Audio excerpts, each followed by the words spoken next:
Hey guys, so I want to make a video talking to you about certain topics that will help you along with your fitness journey beyond the pieces of paper and the program that I gave you. I want to explain to you some of the logic behind the program so that way you become an educated consumer, because I think an educated consumer is the best consumer.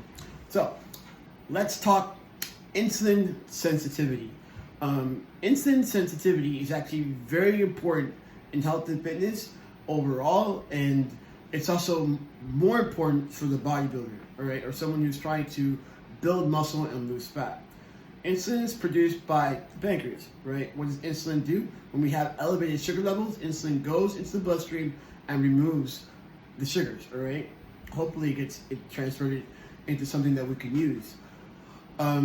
When you become insulin insensitive, all right, the pancreas start working even harder, all right, and then eventually, if you keep this up for too long, you become a type 2 diabetic, and then you have to take insulin in the form of medicine, all right, for you to be able to regulate your blood sugars. So why is this important?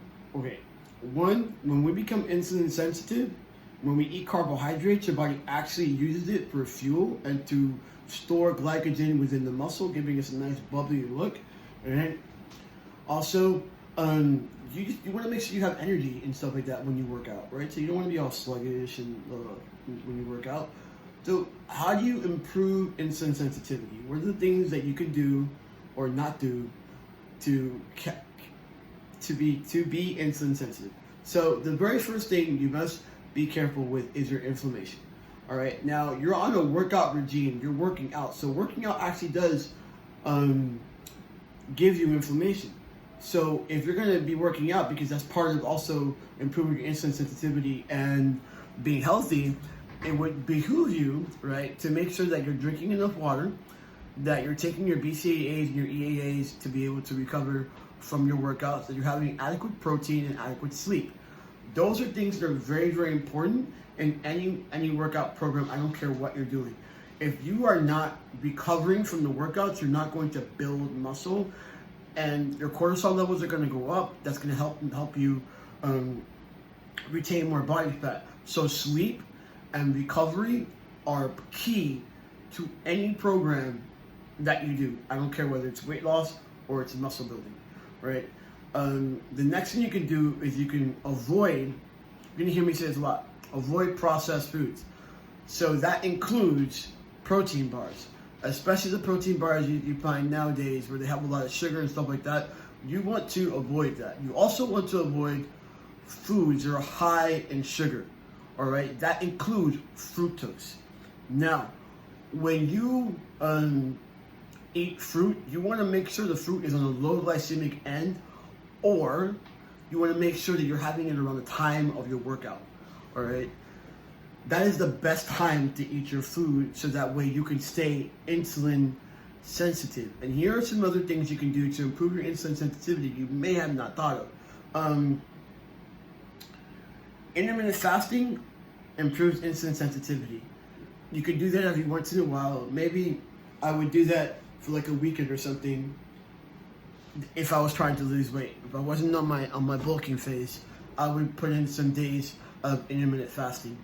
Then on top of the intermittent fasting, you can actually donate blood. I am not sure why trans men, why we don't suggest this to trans men, but when you take testosterone, that thickens your blood. So, and you're eating a lot of greens, that also thickens your blood. So every once in a while, it's good to go to the donation center and donate some blood. Trust me on that. It helps with keep your heart healthy, and also help you with your insulin sensitivity. And of course, decrease your belly fat. You know, decreasing belly fat also helps with insulin sensitivity, which is why, if you noticed, in any of your bulking programs, I have you take mini cuts, or we do reset phases. We work in phases. We do not bulk for more than 4 weeks at a time, because I don't want to make you insulin insensitive, and I definitely don't want your body fat to go up to some uncontrollable level where we're doing 20 hours of cardio trying to get it back down again. So we try to work smart instead of always having to work hard. Which gets me to my next topic. So the next thing that you want to be aware of is leptin, all right? Leptin is another hormone produced by the body. It's actually produced by your fat cells, right? What leptin does, it regulates your appetite, basically, right? So if you have high levels of leptin in your body, your body definitely says, okay, well, I don't really need to eat, so we can reduce a little bit of the urge to eat. If you have low levels of leptin in your body, right, then you actually want to eat more. However, what happens is that we have a high percentage of body fat for too long of a time, and then we become leptin resistant. All right, so you can still that puts you in a predicament, because then you have high levels of body fat and you're hungry, so you want to continue to eat more. So how do you combat that? It's similar to the same way you would combat insulin resistance. You would stay away from processed foods, right? Eat a diet that's high in protein and high in fiber. You would sleep some more. You would diet. You would exercise reasonably, all right? And you would stay away from processed foods.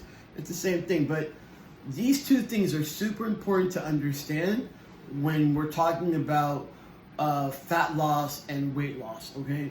They're mad important to understand. So I hope that this kind of opens your eyes and gives you some ideas you could still implement into your program, and gives you more of an idea of the mindset behind the program.